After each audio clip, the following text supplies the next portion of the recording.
Today, we are diving into Keynesian economics. This was a pretty radical idea that honestly completely rewrote the rulebook for how governments are supposed to handle a crisis. I know, that sounds totally backwards, right? But that one question, as kind of out there as it sounds, is right at the heart of the whole theory we're breaking down today. It really challenges everything you and I think we know about smart money habits, just on a massive, economy-wide scale. All right, so here's how we're going to walk through it all, in 5 parts.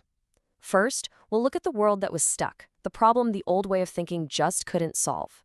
Then, we'll get into the big, revolutionary idea itself.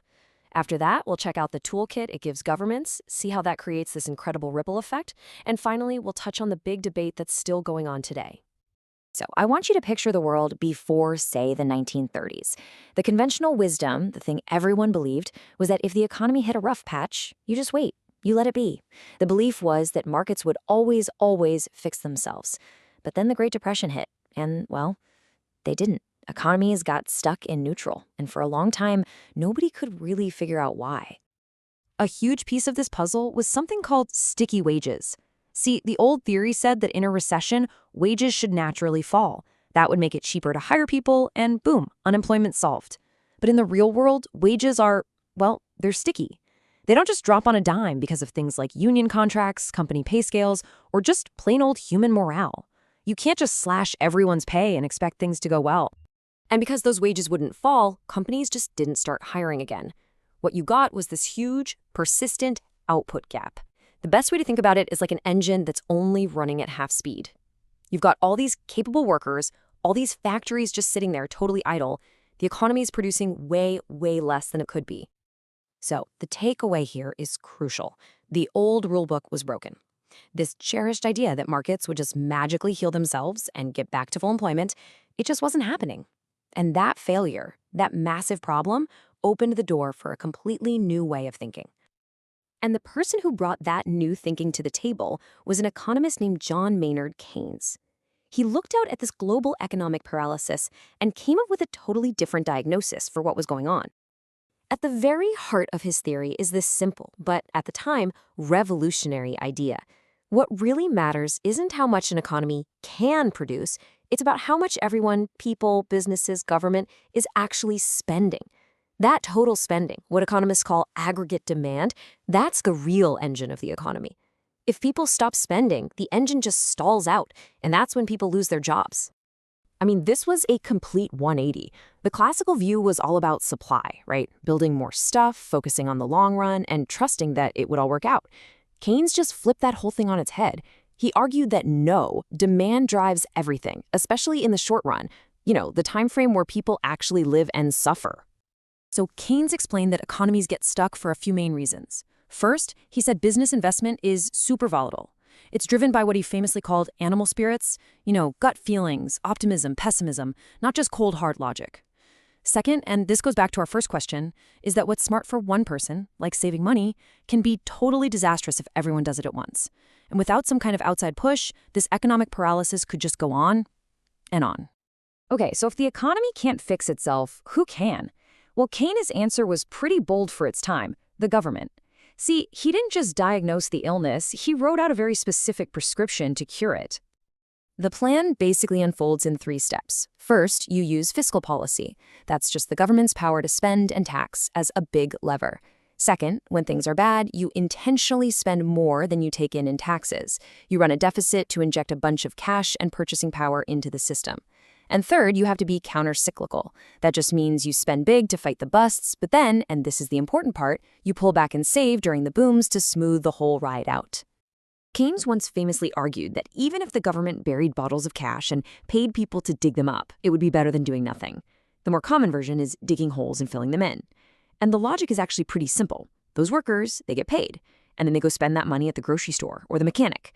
That spending creates more demand and jobs for other people. The point isn't the useless hole.